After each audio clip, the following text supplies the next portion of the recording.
السلام عليكم ورحمة الله وبركاته. إن الحمد لله نحمده ونستعينه ونستغفره ونعوذ بالله من شرور أنفسنا ومن سيئات أعمالنا. من يهده الله فلا مضل له ومن يضلل فلا هادي له. وأشهد أن لا إله إلا الله وحده لا شريك له وأشهد أن محمدا عبده ورسوله صلى الله تعالى عليه وعلى آله وصحبه وسلم تسليما كثيرا. أما بعد فقد قال المؤلف حفظه الله تعالى: باب في صلاة أهل الأعذار جمع عذر والمراد به هنا المرض والسفر والخوف، فأهل الأعذار هم المرضى والمسافرون والخائفون. أولا صلاة المريض، يلزم المريض أن يؤدي الصلاة قائما، وإن احتاج إلى الاعتماد على عصا ونحوه في قيامه أو مستندا على جدار ونحوه، لأن ما يتم الواجب إلا به فهو واجب। মহান আল্লাহর সমস্ত প্রশংসা যে আল্লাহ রাব্বুল আলামিন 5 ওয়াক্ত সালাত ফরজ করেছেন, যাতে যেসব বিধিবিধান রয়েছে ফরজ রোকন সেগুলি ওইভাবে আদায় করতে হবে যেভাবে ফরজ করা হয়েছে। আর যদি কোনো ব্যক্তির ওজর থাকে তো যতটা ওজর আছে ততটা শরীয়তের বিধিবিধানে ছাড় দেওয়া হয়েছে। সালাত ও সালাম নাযিল হলেন মুহাম্মদুর রাসূলুল্লাহ সাল্লাল্লাহু আলাইহি ওয়াসাল্লামের উপর, যিনি এমন ব্যক্তিকে যে দাঁড়িয়ে সালাত আদায় করতে পারে না তাকে বসে সালাত আদায় করার অনুমতি দিয়েছেন, যে বসে পারে না তাকে শুয়ে সালাত আদায় করার অনুমতি দিয়েছেন। আমাদের ফিকহুল ইবাদাত বা সালাত সম্পর্কীয় নামাজ সম্পর্কীয় ফিকহি মাসলা মাসাইলের এই কিতাবে ধারাবাহিক যে আলোচনা চলছে তাতে আজকের বিষয়বস্তু হচ্ছে এটা সালাতুর রাকিব। বাহনে বসে থাকা ব্যক্তির নামাজ, বাহনে বসে থাকা ব্যক্তির বলছেন সালাতুর রাকিব, বাহনে চেপে থাকা ব্যক্তির নামাজ। জি হ্যাঁ, যে যানবাহনে আছে। ইয়াজিবু আলা মান ইউসাল্লিল ফারিযা আলা মারকুবিহি লিউযরিন মিম্মা সাবাক ওয়া লা ইউমকিনুহু নুজুল ফিল ওয়াক্তি আন ইস্তাকবিলাল কিবলাতা ইন ইসতাতা লিকাউলিহি তাআলা ওয়া হাইসুমা কুনতুম ফাওয়াল্লু ওজুহাকুম শাতরাহ। বলছেন যেই ব্যক্তি ফরজ নামাজ আদায় করবে নিজের বাহনের উপর, মানে যে বাহনে আপনি চেপে আছেন, লিউযরিন মিম্মা সাবাক, কোন ওজরের কারণে, কোন ওজরের কারণে বাহনের উপর নামাজ পড়তে হচ্ছে আপনার কিসের কারণে? ওজরের কারণে। ওজর একটা হচ্ছে অসুস্থ, বাহনে আপনি বাহনতে নামতে পারছেন না। এমনও আছে যে বাহনে যে চেপে গেছেন বাহনতে নামতে পারছেন, এটাও তো হইতে পারে। ওয়ালা ইউমকিনুহু নুজুল ফিল ওয়াক্তে, নামাজের ওয়াক্ত বাকি থাকা অবস্থায় সে নামতে সক্ষম না। হয়তো নামতে পারবে, যখন নামবে তখন নামাজের টাইম পার হয়ে যাবে। জি হ্যাঁ, নামাজের টাইম না পার হলে একটু লেট করা যেতে পারে, কিন্তু নামাজের টাইম পার হওয়ার আশঙ্কা। বাহনের উপরে আছে আর সময় মতো নামতে পারছে না বাহন থেকে। এটা তো একটা উদাহরণ লেখক দিয়েছেন, কিন্তু আর একটা উদাহরণ যেটা আজকালকার সমস্যা সেটা হচ্ছে, এই কিতাব তো লেখা আছে সৌদি আরবে বসে বসে, এখানে তার ভারতের অবস্থার, বাংলাদেশের অবস্থার, ইউরোপের অবস্থার খবর নেই। ওখানে যখন বাস চলে তা আপনার জন্য মাগরিবে থামবে না, এশাই থামবে না, ফজরে থামবে। হ্যাঁ, জি হ্যাঁ, এরোপ্লেন। তো সবগুলি মাসলা যাতে করে আমাদের ক্লিয়ার হয়ে যায়, এটাও আমাদের পক্ষে কি অসম্ভব যে আমরা এমন বাহনে যেটা আমার নিজের আয়ত্তে নেই, আয়ত্তের বাইরেও থামাতে পারবো না। নামাজের টাইম পার হওয়ার পরে থামবে গাড়ি হয়তো, বা গন্তব্যস্থানে পৌঁছবে, ততক্ষণ পর্যন্ত নামাজের রক্ত চলে যাবে। তো প্রথম যে মাসআলাটি সেটা হচ্ছে আপনি বাহনের উপর নামাজ পড়বেন কখন। বাহনের উপর ফরজ নামাজ তখন পড়বেন যখন বাহন থেকে নামতে পারছেন না। নেমে নামাজ পড়তে পারলে বাহনের উপর নামাজ পড়া যাবে না, কারণ বাহনের ওপর সবগুলি কাজ ঠিকভাবে আদায় করতে পারে, দাঁড়ানো, রুকু, সেজদা, হ্যাঁ, বৈঠক, আর তারপরে আপনার কিবলামুখী হওয়া, আর গাড়ি চলছে, আর সেই সময় সবসময় কিবলার দিকে মুখ করে গাড়ি থাকবে এটাও জরুরি নয়, ঠিক না? তো এই জন্য যেই বাহন থেকে আপনি নামতে সক্ষম সেই বাহনে ফরজ নামাজ পড়া চলবে না। হ্যাঁ, সুন্নত নফল চলবে, এমনকি বেতরও চলবে, বেতরের হাদিস রয়েছে।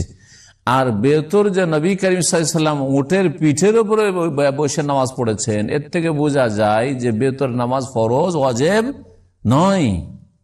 বেতরের নামাজ ওয়াজিব নয়, যে হানাফি মাযহাব বেতরকে ওয়াজিব বলছে না, এই যে ওয়াজিব নয় এর একটা শক্ত দলিল হচ্ছে নবী করিম সাল্লাল্লাহু আলাইহি ওয়াসাল্লাম বেতর কিসের উপর পড়েছেন? উটের পিঠের উপর পড়েছেন। হ্যাঁ, যেখানে আপনি আপনার বাহন থেকে যদি নিচে নামতে পারেন তাহলে বাহনের পিঠে ফরজ নামাজ ওয়াজিব নামাজ চলে না। এর দ্বারা বোঝা গেল যে বেতর নামাজ ওয়াজিব নয়। জি হ্যাঁ, আর এছাড়াও হাদিস রয়েছে আল বিতর লাইসা বিহাতমিন, বেতর ওয়াজিব নয়। তবে নবী সাল্লাল্লাহু আলাইহি ওয়াসাল্লাম বেতর পড়তে তাগিদ করেছেন। এই জন্য সুন্নাতে মুআক্কাদা, মানে এমন সুন্নাত যার তাগিদ আছে অন্য সমস্ত সুন্নাতের চাইতে শক্তিশালী সুন্নাত, তাগিদপূর্ণ সুন্নাত, গুরুত্বপূর্ণ সুন্নাত হচ্ছে বেতরের সুন্নাত আর ফজর 2 রাকাত সুন্নাত। কখনো নবী সাল্লাল্লাহু আলাইহি ওয়াসাল্লাম সফরে, বাইরে, ঘরে ছাড়েননি বেতরের নামাজ আর ফজর 2 রাকাত সুন্নাত। বাকি সুন্নাতগুলি হচ্ছে সুন্নাতে রাতেবা। আমাদের দেশের মানুষরা আবার সুন্নাতে মুআক্কাদা মানে 10-12 রাকাত যা আছে তাই সুন্নাতে মুআক্কাদা, এইটাও একটা ভুল। জি, এই ভাষাটাও ভুল ভাষা, যার ফলে তাদের কাছে সুন্নাতে মুআক্কাদা বললে ফজর আর বেতর সুন্নাতে মুআক্কাদা, আর জোহরেরও ওদের কাছে সুন্নাতে মুআক্কাদা, পার্থক্য কি থাকলো? হ্যাঁ, পার্থক্য আছে, কিন্তু আপনারা ভুল বলছেন। জোহরের সুন্নাতগুলি সুন্নাতে মুআক্কাদা নয়, গুলো সুন্নাতে রাতেবা। মাগরিবের সুন্নাত সুন্নাতে মুআক্কাদা না, সুন্নাতে রাতেবা। এশার সুন্নাত সুন্নাতে রাতেবা, সুন্নাতে মুআক্কাদা নয়। কিন্তু ফজরের সুন্নাত আর বেতর সুন্নাতে মুআক্কাদা, মানে যার তাকিদ করা হয়েছে। কিবলামুখী হয়ে নামাজ পড়তে হবে। যদি আপনি কিসের উপর পড়েন? নিজের বাহনের উপর নামাজ পড়েন, ফরজ নামাজ, আর নামতেও পারছেন না আপনি সময় মতো, তাহলে কি করতে? আইয়াস্তাকবির আল কিবলাতা ইন ইসতাতা, যদি পারেন তাহলে কিবলামুখী হইতে হবে, কিবলামুখী হইতে হবে। আর শুরু থেকে শেষ পর্যন্ত যদি কিবলামুখী হয়ে থাকতে পারেন তাহলে শুরু থেকে শেষ পর্যন্ত কিবলামুখী হইতে হবে, শুরু থেকে শেষ পর্যন্ত কিবলামুখী হয়ে থাকতে হবে। কেন কিবলামুখী হইতে হবে? কারণ কিবলামুখী হয়ে নামাজ পড়া হচ্ছে নামাজের শর্ত, আর শর্ত হচ্ছে ফরজ। ফরজ লিকাউলিহি তাআলা, মহান আল্লাহর বাণী, সূরা বাকারা আয়াত নম্বর 144 এ রয়েছে, ওয়াহাইসু মা কুনতুম, যেখানেই তোমরা থাকো না কেন, ফাওয়াল্লু ওয়াজুহাকুম শাতরা, তোমরা তোমাদের মুখমণ্ডল ফিরিয়ে দাও কোন দিকে? সেই দিকে, কিবলার দিকে। ওয়াজিবু আলাইহি ফিলু মা ইয়াকদিরু আলাইহি মিন রুকুইন ওয়া কিয়ামিন ওয়া সুজুদিন ওয়া তুমানিনা, আর যারা বাহনে নামাজ পড়বে, বাহনে নামাজ পড়ে যতটা কাজ আদায় করতে পারবে নামাজের, সবগুলি যেভাবে আদায় করতে পারে আদায় করতে, ওর নিচে নামা যাবে না। যেমন রুকু করতে পারলে রুকু করতে হবে, দাঁড়াইতে পারলে দাঁড়াইতে হবে, সিজদা করতে পারলে সিজদা করতে হবে। স্থির ভাবে নামাজগুলি পড়বে, স্থিরতার সাথে, তাড়াহুড়া নয়, হ্যাঁ, আর নড়াচড়া নাই, ঝাঁকানি খাওয়া নয়। কিন্তু যদি এমনি ঝাঁকানি খায়, গাড়ি ঝাঁকানি খাচ্ছে, তো তার তো এখতিয়ারে নেই, তাহলে স্থির ভাবে নামাজ পড়তে হবে। লিকাউলিল্লাহি তাআলা, কারণ মহান আল্লাহ বলেছেন ফাত্তাকুল্লাহ মাসতাতাতুম, যথাসাধ্য আল্লাহকে ভয়, সূরা তাগাবুন, আয়াত নম্বর 16। ওমা লা ইয়াকদিরু আলা আইয়ুকাল্লাফু বিহি, কিন্তু যে কাজগুলি করতে পারছে না, বাহনে নামাজ পড়তে গিয়ে যেই কাজগুলি করতে পারছে না, সেগুলির দায়িত্ব তার উপর চাপানো যাবে না, মানে মাফ। তখন যেমন প্রথম বিষয় থেকে আসি, কিবলামুখী হওয়া। কিবলামুখী হইতে হবে যথাসাধ্য। কিন্তু ট্রেনে নামাজ পড়ছেন, ট্রেনে নামাজ পড়ছেন, জি হ্যাঁ, যদি বলেন যে ট্রেনে নামাজ পড়ে স্টেশনে নেমে যাবো, স্টেশনে নেমে গেছেন, দিয়ে নামাজ শুরু করেছেন, আর ট্রেন ছেড়ে দিল, বিপদে পড়বেন না? পড়বেন না। তবে যদি জানা থাকে যে হ্যাঁ ট্রেন 10 মিনিট থামবে আর নামাজ পড়তে আমার 5-6 মিনিট 7 মিনিট লাগবে, তাহলে সেটা আলাদা কথা। হ্যাঁ, প্লেনে নামাজ পড়ছেন, কিবলামুখী হওয়া সম্ভব? অনেক সময় সম্ভব না, কখনো হয়তো সম্ভব হইতে পারে। তারপরে শুরুখানে সম্ভব হয়তো হইলো, শুরুটা করে দিলেন, দেখছেন যে স্পেস আছে, আপনি কিবলামুখী হয়ে ইস্তেহাদ করে যেদিকে কিবলা আছে ট্রেনে অথবা বাসে অথবা এতে কি বলছে প্লেনে শুরু করে দিলেন, তারপরে ঘুরে গেলে এদিক ওদিক ঘুরতে থাকা, অসুবিধা নেই, নামাজ হইতে থাকবে আপনার। বলছেন যে যেই কাজগুলি করতে পারবে না, লা ইউকাল্লাফু বিহি, সেগুলির দায়িত্ব তার উপর চাপানো যাবে না। ওয়া ইন লাম ইয়াকদির আলা ইস্তিকবালিল কিবলা লাম ইয়াজিব আলাইহি ইস্তিকবালুহা, যদি কিবলামুখী হইতে না পারেন, শুরু থেকে কিবলামুখী হইতে পারছেন না, হ্যাঁ, আপনার প্লেন এমন ভাবে অথবা বাস এমন ভাবে যাচ্ছে যে উত্তর দক্ষিণ হতে পারবেন, কিন্তু পশ্চিম কিবলার দিকে হতে পারছেন না, তো তাহলে কিবলামুখী হওয়া ফরজ নাই। কখন এটা? যখন নামাজের রক্ত পার হয়ে যাওয়ার সম্ভাবনা আছে আপনার নামতে নামতে, তখন যে ওয়াসাল্লাহ আলা হাসবে হালিহি, যে অবস্থায় আছে অবস্থায় নামাজ পড়েন। ফাইনলাম ইয়াতামাক্কান মিনার রুকু ওয়াস সুজুদ আও মা বিসুজুদিন কায়দান, যদি রুকু সিজদা না করতে পারে, দাঁড়াইতে পারছে, হয়তো বাসে দাঁড়িয়ে আছেন, ধরেন দাঁড়াইতে পারছেন কিন্তু কি করতে পারছেন না, রুকু সিজদা করতে পারছেন, অথবা সিটে বসে আছেন, প্লেনে সিটে বসে নামাজ পড়ছেন। প্লেনে অনেক সময় নামাজ পড়তে দেয়, জায়গা দেয় হচ্ছে। আপনি সৌদি আরবের, আমি সৌদি আরবে নামাজ পড়েছি, পড়া যায়, অথবা বাংলাদেশ বিমানে নামাজ পড়া যেতে পারে। মুসলিমগুলিতে অনেকটা সুবিধা আছে। তো জায়গা চাইবেন, মুসলিম হোক আর মুসলিম হোক, তারা জায়গা চাইবেন, যদি দিয়ে দিত আলহামদুলিল্লাহ। যদি বলছেন না আমাদের কাছে কোনো জায়গা নেই, তাহলে আপনি আপনার সিটে বসে যান, সিটে বসে আপনি নামাজ পড়তেন। কি বলা, মুখী না হইতে পারলে অসুবিধা নাই। রুকু সিজদা তো করতে পারছেন না, তখন কি করবেন, আপনি ইশারা করে রুকু সিজদা সারবেন। আও মা বিসুজুদিন কায়দান, বসে সিজদার ইশারা করবে। অবে রুকুইন কায়মান, আর দাঁড়াইতে পারলে রুকুর ইশারাটা দাঁড়ানো অবস্থায় করবে। ইনতামাক্কান মিনাল কায়ম, যদি দাঁড়াইতে পারে, কিন্তু দাঁড়াইতে যদি না পারেন, দাঁড়াইতে না পারেন তাহলে দাঁড়াবেন না। অনেক সময় হয়তো দাঁড়াইতে পারছেন, বসতেও পারছেন, কিন্তু রুকু সিজদা করতে পারছেন। আর যদি দেখা যায় না একই অবস্থায় আমি আছি, বসে তো বসি। ফাইন তামাক্কানা মিনান নুজুল ফিল ওয়াক্তে, এখন আমি দেখছি যে আমার জার্নি শুরু হয়েছে সকাল 10টায় বা 11টায়, তখন জোহর হয়নি, সুতরাং জোহর পড়া যাবে না, সময়ের আগে নামাজ হবে না। উঠে গেছেন আপনি গাড়িতে, বা আমি উঠে গেছি। তারপরে জোহর গেল, আসর, সন্ধ্যা, হয়তো 5টায় সূর্য ডুববে, 4টার মধ্যে আমি নেমে যাব নিশ্চিত। তাহলে কি বাসে নামাজ পড়া যাবে না? পড়া যাবে না। যদি সময় থাকতে নেমে যেতে পারেন আপনি, তাহলে কি করতে হবে, নেমে নামাজ পড়া। ফাইন তামাক্কানা মিনান নুজুল ফিল ওয়াক্তি আও কানাত তুজমাউ লিমা বাদাহা, যদি সময়ের মধ্যে নেমে যেতে পারেন, অথবা এমন নামাজ যেই নামাজটি পরবর্তী নামাজের সাথে জমা করা যেতে পারে। 2 রকম নামাজ আছে তাহলে, যেমন জোহরের নামাজকে আসরের সাথে জমা করা যেতে পারে, মাগরিবের নামাজকে এশার সাথে জমা করা যেতে পারে, ফজরের নামাজকে কারোর সাথে জমা করা যাবে না, ঠিক না? না এশার সাথে জমা করা যাবে, আর না জোহরের সাথে জমা করা যাবে, মাঝখানে বর্ডার আছে ওর, ঠিক না? সূর্য ওঠা থেকে শুরু করে মাথার উপর থেকে সূর্য গড়া পর্যন্ত এটা একটা বর্ডার, কোনো নামাজের টাইম না, এটা ফজরের টাইম না আর জোহরের টাইম না, ঠিক কিনা? দেখে জমা করা যাবে না, কিন্তু শেষ ওয়াক্ত পর্যন্ত অপেক্ষা করতে পারবেন। ফজর হয়েছে, সোহসা দেখেছে, বাস থামছে না। অনেক সময় এরকম হয়, ওমরার বাসগুলি যে আসে না, আসার পরে ধরেন থামলো না, মানে পেট্রোল পাম্প পার হয়ে চলে আসছে, আউয়াল ওয়াক্তে থামলো না। কি বলে ড্রাইভার গুলো, যে দামামে গিয়ে নামাজ পড়বো, বলে না? বলে না? অনেক সময় বলে কিন্তু।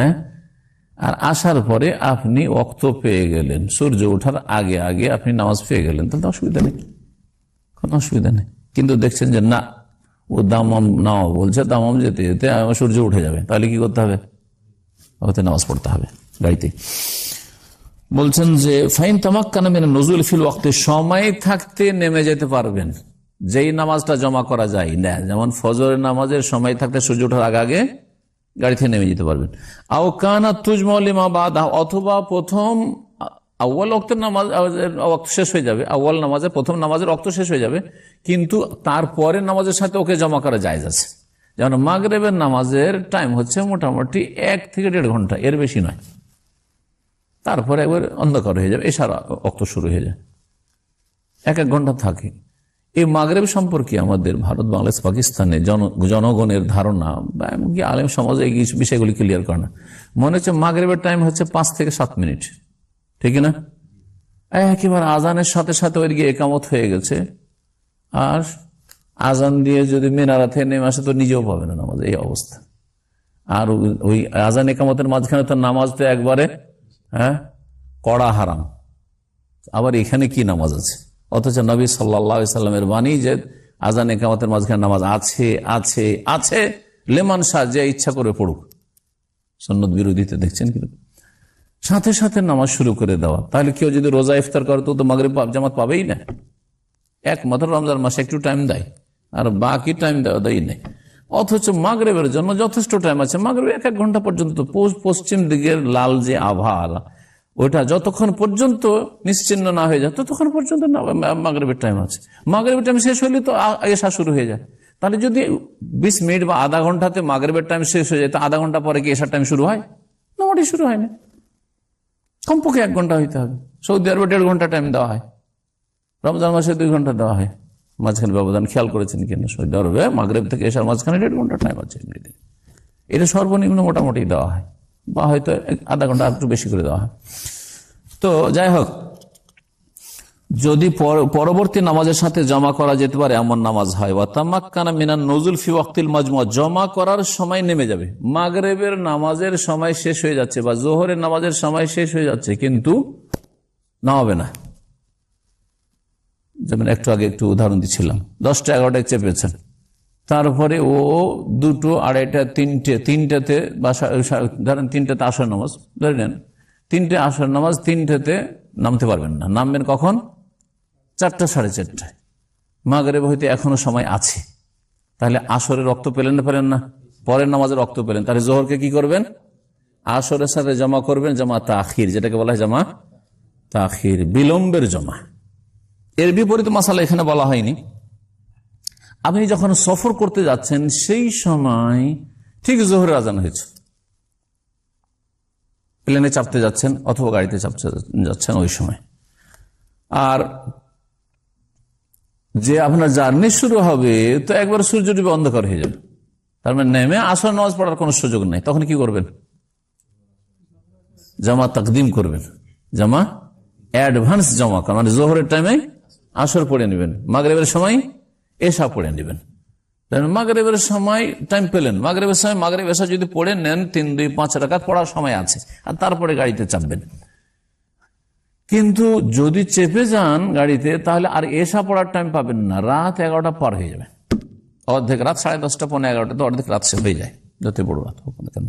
আজকাল সন্ধ্যা 5টা থেকে শুরু করে ফজর 5টা পর্যন্ত যদি অর্ধাঅর্ধি করেন, তাহলে 6-5 11, 11টা 11:30 না 11, 5টা থেকে 5টা 12 ঘন্টা না, 12 ঘন্টাকে 6-5 11, রাত 11টায় এই বড় রাতেও এশার নামাজের টাইম শেষ।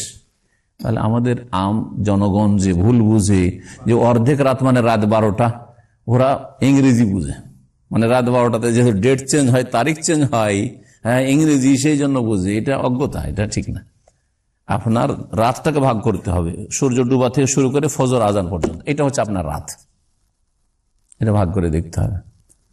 যখন আপনি অগ্রিম জমা করতে পারবেন অগ্রিম জমা করেন, জোহরের টাইমে আসর পড়ে নেন, যদি আশঙ্কা থাকে যে আর চলবে না, আর আপনার জন্য জায়েজ আছে জমা করে যখন সফরে যাচ্ছেন।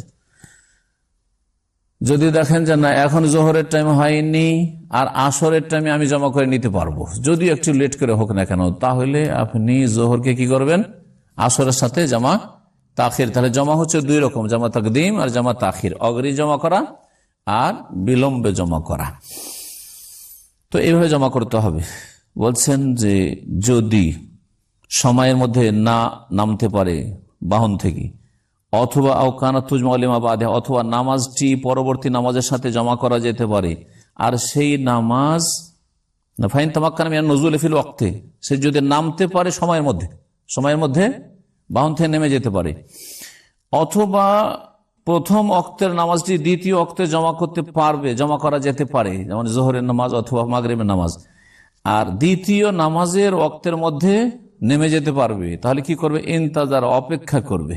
কিসের অপেক্ষা করবে? তাহলে গাড়ি তার নামাজ পড়া চলবে না, অপেক্ষা করেন হাত্তা ইয়ানজিলা, নামা পর্যন্ত, ফায়ুসাল্লি সালাতান তাম্মা, তারপরে পূর্ণরূপে নামাজ পড়বেন আপনি আপনার প্লেন থেকে নেমে, আপনার ট্রেন থেকে নেমে, আপনার বাস থেকে নেমে। এই মাসালাগুলির বড় দেশগুলিতে খুব দরকার হয়।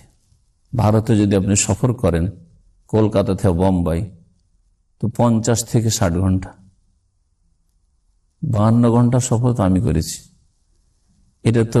এটা কম ডিস্টেন্স বললাম, মানে 3000 কিলো, 2.5 থেকে 3000 কিলোমিটার। যদি কেউ আসাম ত্রিপুরা থেকে, কোথায় আসাম ত্রিপুরা দেখি কারো ম্যাপ সম্পর্কে, ভূগোল সম্পর্কে জ্ঞান আছে কিনা? হ্যাঁ, কোন বর্ডারে? পূর্ব দিকে না পশ্চিম দিকে? পূর্ব দিকে, একেবারে ব্রাহ্মণবাড়ির বর্ডার, ঠিক না? ত্রিপুরা ভারতের, ঠিক না? ত্রিপুরা রাজ্য থেকে যদি বোম্বাই আসে, তাহলে ত্রিপুরা থেকে মেঘালয়, আসাম, পশ্চিমবঙ্গ, বিহার হয়ে ঘুরতে ঘুরতে ওকে বোম্বাই বা দিল্লি আসতে ওকে 70-80 ঘন্টা লাগবে। কথা বোঝা গেছে? প্লেনে হলে তো বাংলাদেশের উপর দিয়ে তাড়াতাড়ি চলে আসলে, কিন্তু যখন বাই রোড আসবে তখন তো আর বাংলাদেশে ঢুকতে পারছে না, তখন তো ওকে ঘুরতে হবে, কয়েকটা স্টেট ঘুরে আসতে হবে, প্রদেশ ঘুরে আসতে হবে। এই ঘুরতে ঘুরতে ঘুরতে যদি 70-80 ঘন্টা যদি ও সফর করে, নামাজের অবস্থা কি হয়? অধিকাংশ মুসলিমরা তাদের মূর্খতার কারণে, তাদের অজ্ঞতার কারণে কত যে গুনাহগার হচ্ছে। আর জনগণ তো বাদ দেন, মাদ্রাসা আমরা লেখাপড়া করেছি, অধিকাংশ মাদ্রাসার ছেলেরা, এমনকি শিক্ষকরা এইসব মাসাইলের খেয়াল রাখে না। ইন্নালিল্লাহ জন এসে দেখা যাচ্ছে যারা ওদের মধ্যে ভালো মানুষ, ভালো যারা আল্লাহকে ভয় করে, তারা দেখছে যে কি করছে, একসাথে অনেক নামাজ পড়ছে, অনেক নামাজ পড়ছে। আমরা ছোটকাল দেখেছি এরকম, ছোটকালে কি যৌবন কালো 18 বছর 20 বছর বয়স, দেখছি অনেক নামাজ পড়েই যাচ্ছে, নামাজ পড়ে যাচ্ছে। কিসের নামাজ? বলছে যে কালকে বাড়ি থেকে বেরিয়েছি, আজকে আসলাম, কারো 5 ওয়াক্ত ছুটে আছে, কারো 10 ওয়াক্ত ছুটে আছে, হ্যাঁ সব পড়ছে। কথা বোঝা গেছে? আবার কেউ কি করে যে প্রত্যেক অক্তে ডবল ডবল, প্রত্যেক অক্তে ডবল ডবল, এই বেদাতিদের উমরি কাজার মধ্যে, বেদাতিদের উমরি কাজার মতো। 10 বছর নামাজ ছুটেছে অতীতে, এখন দিশা হুঁশ হয়েছে, বলছে 10 বছর ছুটে গেছে, কি করতে হবে? বেদাতি হুজুরের কাছে ফতোয়া নিয়েছে যে 10 বছর তুমি কাজা করো, তো কেমন করে কাজা করি? একসাথে তো অতগুলি কাজা করা যাবে না, এক দিনে 5, তাহলে 10 বছর হিসাব করলে কত হাজার নামাজ হয়? তো বলছে একটা সহজ হিসাব, বেদাতি হিসাব, যে প্রত্যেক নামাজের সাথে ডবল নামাজ পড়ো। জোহর 4-4 8, আসর 4-4 8, মাগরিব 3-3 6, এই করে বেদাতি নামাজ পড়ে, অথচ এর কোন অস্তিত্ব নেই, ভিত্তি নেই ইসলামে। ইসলামে যেটা প্রমাণিত দলিল সম্মত সেটা হচ্ছে, যার কিয়ামতের দিনে হাসরের মাঠে ফরজ নামাজ ঘটে যাবে, কমে যাবে, আর সেখানে সে হিমশিম খাবে পাশ করতে, আর ফেল হয়ে যাবে, আল্লাহ রহম করবেন। আর বললেন উনজুর লিইবাদি হাউলাই হাল মিন তাতাও, দেখো এইসব বান্দারা ফেল করছে, ওর কোন সুন্নত নফল আছে কিনা খুঁজো আমল নামাতে। যদি সুন্নত নফল থাকে ঠিক আছে, মেলা নামাজ ছুটে গেছে, আর তো করার কিছু নেই, যা চলে গেছে চলে গেছে। কিন্তু তারপরে সে সালাতুদ দোহা শুরু করে দিয়েছে, চাষতের নামাজ, তারপরে তাহাজ্জুদ ডেইলি 8 রাকাত 10 রাকাত করে তাহাজ্জুদ অতিরিক্ত পড়েছে, তারপরে এই সুন্নত নামাজগুলি দিনে 10-12 রাকাত পড়েছে। এগুলো দিয়ে তখন ঘাটতি পূরণ শুরু হল, এইগুলো দিয়ে ঘাটতি পূরণ হবে। আর আপনি উমরি কাজা করবেন বেদাতি তরিকায়, আর আপনার মুখে ছুড়ে দেওয়া হয়, মানে আমেল আমরাই সালি আমরা না ফওয়ারাদ, যে এমন কোন আমল করলো যেটা নবী করিম সাল্লাল্লাহু আলাইহি ওয়াসাল্লাম আদর্শ নয়, সেটা রাদ্দুন, মুখে উল্টা ছুঁড়ে ফেলা হবে, রদ করে দেওয়া, রিজেক্ট করে দেওয়া হবে। সুতরাং এই বেদাতি তরিকাগুলি বাদ দেন যারা করছেন, আর যেসব আত্মীয় স্বজনরা করছে তাদেরকে সতর্ক করুন, না হলে আমেলাতুন নাসিবাতুন তাসলা নারান হাবি। আমল করলেন, কঠোর পরিশ্রম করলেন, কিন্তু শেষ পরিণাম বেদাত করার কারণে জ্বলন্ত আগুনে জাহান্নামে ঢুকতে হবে। আল্লাহ যেন হেফাজত করেন এবং সুন্নতি তরিকার দিকে ফিরে আসার তৌফিক দান করেন। আর ছেলে মেয়েদেরকে আগামীতে যা হয়েছে হয়েছে, আপনার হয়েছে হয়েছে, কিন্তু আপনার ছেলে মেয়েদেরকে আর এরকম হইতে দিবেন না। 7 বছর থেকে নামাজ শিখান, আর 10 বছরের নামাজ সাথে করে পড়ান, চাপ সৃষ্টি করে পড়ান, আর তাহলে হবে কি 14-15 বছর সাবালক হইতে হইতে এমন নামাজের পাবন্দ হয়ে যাবে যে জীবনে আপনার ছেলে মেয়ে নামাজ ছুটেনি, এরকম হয়ে যাবে। আগামীতে আপনি যদি আপনার ছেলে মেয়েকে মানুষ করেন, দেখবেন যে ওই নেক ছেলেরা ইনশাআল্লাহ আপনাদের জন্য সাদকায়ে জারিয়া হবে। আল্লাহ রাব্বুল যেন আমাদেরকে নেক আমলের তৌফিক দান করেন এবং কোরআন সুন্নাহ মোতাবেক জীবন যাপনের তৌফিক দান করেন। ও সাল্লাল্লাহু ওয়া সাল্লাম আলা নবিয়িনা মুহাম্মদ ওয়া আলা আলিহি ওয়া সাহবিহি আজমাইন।